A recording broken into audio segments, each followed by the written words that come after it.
Fim de tarde de 20 de janeiro de 1996. Chovia forte em Varginha, sul de Minas Gerais. 3 jovens cortavam caminho por um terreno baldio quando pararam de repente, apavoradas. Segundo elas, agachada ali, na chuva, estava uma criatura. Pele escura e oleosa, magra com cerca de 1,5 metros. Olhos grandes e avermelhados. Uma cabeça desproporcional, com estranhas protuberâncias. Elas saíram correndo. E, sem saber, deram início ao maior mistério da ufologia brasileira. Um caso que, 30 anos depois, ainda divide quem acredita e quem explica. Este é o caso Varginha. Este é o 16º arquivo do canal. E depois de tantos casos pesados, uma virada de tom. Aqui o mistério não é um crime, é o inexplicado. Eu vou apresentar os 2 lados. O que as testemunhas relataram e o que as autoridades responderam, sem chamar ninguém de mentiroso e sem afirmar o que não foi provado. Você tira suas conclusões. Se você gosta desse tipo de mistério, se inscreve. Toda semana um arquivo novo é aberto. Mas a história não começou naquele terreno. Ela começou uma semana antes. No dia 13 de janeiro, um professor de geografia, que também era piloto de ultraleve, relatou ter visto a queda de um objeto voador não identificado na região. Um único relato, fácil de ignorar. Só que dias depois, os relatos se multiplicariam e deixariam de vir de uma pessoa só. Alguma coisa para dezenas de moradores de Varginha estava acontecendo no céu daquele janeiro. Na madrugada de 20 de janeiro, horas antes do encontro no terreno baldio, um casal de agricultores dos arredores relatou algo ainda mais estranho. Um objeto grande, silencioso, pairando no ar, que eles compararam a um submarino flutuando no céu. Sem barulho de motor, sem luzes de avião, apenas uma forma escura deslizando devagar sobre o campo. E foi na manhã seguinte a esse avistamento que os bombeiros de Varginha receberam um chamado que entraria para uma história. As 3 jovens do terreno baldio eram as irmãs Liliane e Valquíria Fátima Silva e a amiga Kátia Andrade Xavier. Voltaram para casa em estado de choque e o que descreveram bateu ponto a ponto com o que outras testemunhas dispersas pela cidade também diziam ter visto. O detalhe que impressiona os pesquisadores até hoje. Em 30 anos, sob todo tipo de pressão e ceticismo, o relato delas nunca mudou. Nunca foi desmentido por elas, nunca virou confissão de invenção. Elas viram alguma coisa. A pergunta é, o quê? Ainda na manhã de 20 de janeiro, o corpo de bombeiros foi acionado para capturar um animal estranho numa mata do bairro Jardim Andere. E é aqui que a história cruza a linha entre relato e operação. Segundo testemunhas, a criatura teria sido capturada e entregue a militares. A partir desse momento, o que era um caso de moradores assustados virou outra coisa. Uma movimentação de fardas, veículos e sigilo pela cidade. Para quem acredita, foi um instante em que o Estado assumiu o controle de algo que não podia explicar. Para as autoridades, foi só um mal-entendido crescendo. 2 dias depois, em 22 de janeiro, veio o episódio mais cinematográfico do caso. Testemunhas relataram uma movimentação atípica no Hospital Humanitas, em Varginha.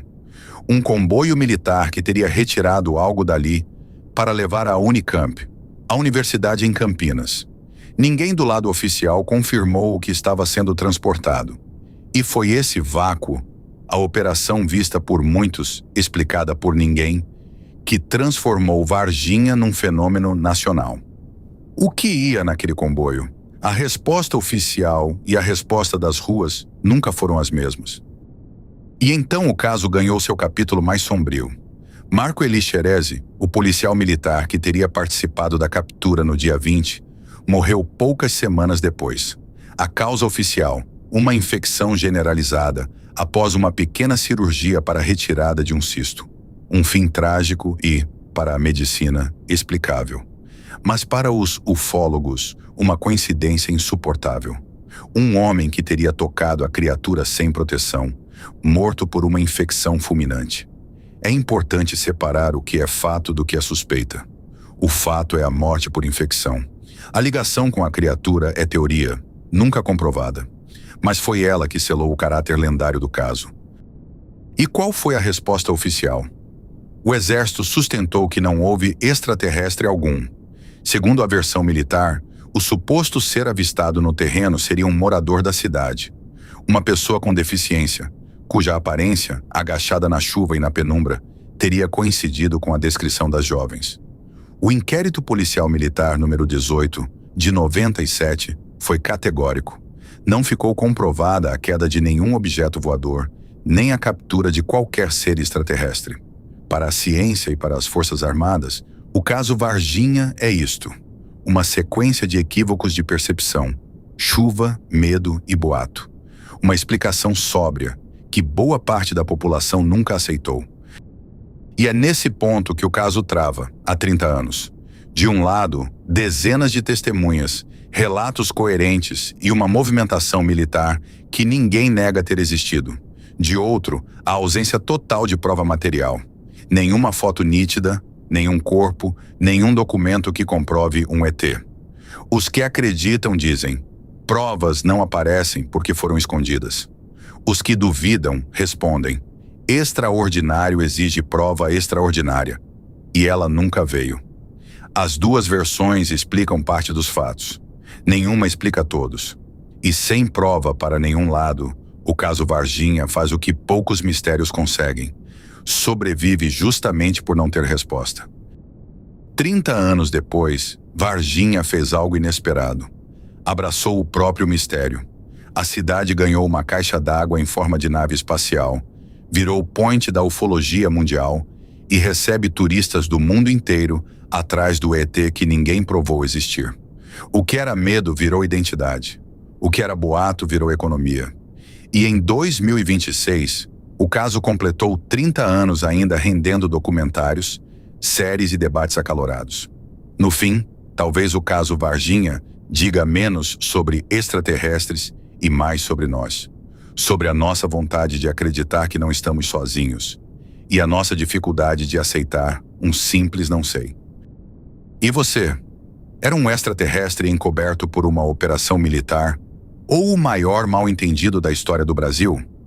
Deixa a sua teoria nos comentários e diz de que lado você está. Eu leio todos.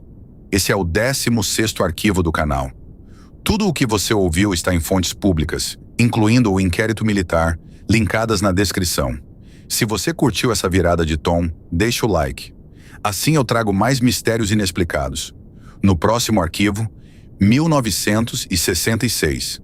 2 homens são encontrados mortos no alto de um morro, de terno, usando máscaras de chumbo, ao lado de um bilhete que ninguém nunca decifrou. O caso das máscaras de chumbo. Se inscreve e ativa o sino. Até o próximo arquivo.